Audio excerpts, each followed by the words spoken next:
December 24th, 2023. The night Ottawa stood still under a sky smudged with snow clouds, and the Rideau River slept behind veils of mist. But I wasn't in a warm living room sipping cider like most people on Christmas Eve. I was at Mooney's Bay Beach, standing barefoot on frozen sand, camera in hand. They say this beach is peaceful in winter. What they don't tell you is that in the dead silence, you start to hear things. I wasn't supposed to be there alone.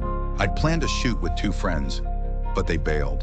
Holiday plans, family, normalcy. I stayed. The freezing air cut through my gloves. I was dialed in, adjusting ISO, setting my tripod in the snow. The stillness had its own eerie rhythm. And then, a scream, not just a sound, but a shriek so sudden and sharp, it sliced right through the wind. I spun around, nothing, no footprints, no shadows.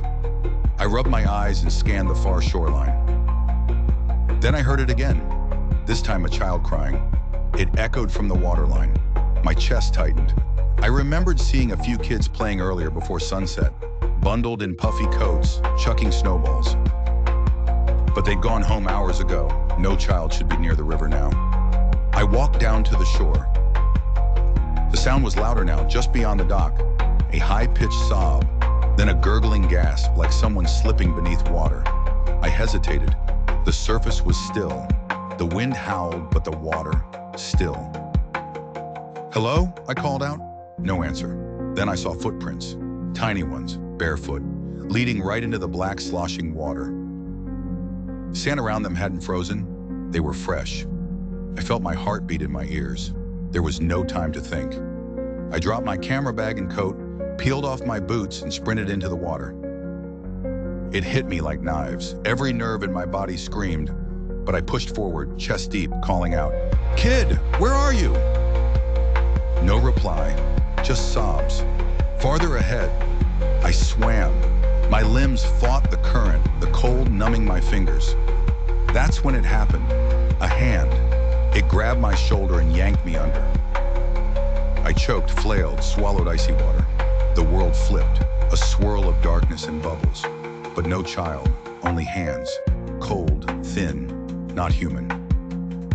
I kicked, hard, fought upward and broke the surface, gasping. I thrashed to shore, dragging myself through slush and seaweed, coughing, gagging. My chest burned. My skin felt like glass cracking under the cold.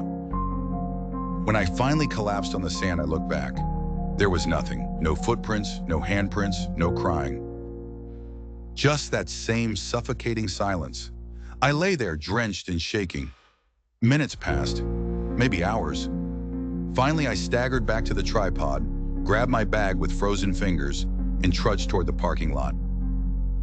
When I opened my trunk, I saw something impossible. Tiny wet footprints on the asphalt, leading toward my car. I didn't wait. I jumped in and peeled out of that place. Christmas morning, I woke late, feverish. My body ached. My lungs felt heavy. But that wasn't the worst part. When I checked my camera, hoping to salvage at least one photo, I found something else. My last long exposure image, taken right before the scream. There, standing at the edge of the frozen water, was a figure, a child. No coat, no shoes, no face, just a blur, like motion captured mid-frame. But where the face should have been, there was a black hole, a smudge darker than the night around it, and hovering behind the child, a hand, disembodied, long, clawed. Gripping the child's shoulder, I tried to forget, told myself it was exhaustion, cold, hallucination. But 2 days later, I got a call. It was the Ottawa police. A woman had filed a missing persons report. Her 5-year-old son, Elliot, had vanished on Christmas Eve, last seen near Mooney's Bay. I told the officer everything, every insane detail. He didn't laugh. Instead, he asked to see the photos. When he saw the image, he stared for a long time and quietly said, "This isn't the first time we've seen something like this." "What do you mean?" I asked. He didn't answer directly. Just said, There's a reason the city doesn't advertise the beach after October. Locals avoid it. He handed me back the camera and whispered, "It doesn't want to be seen." Then he walked away. Now, months later, I don't go near water after dark. I never return to Mooney's Bay. But sometimes, late at night, I hear it again.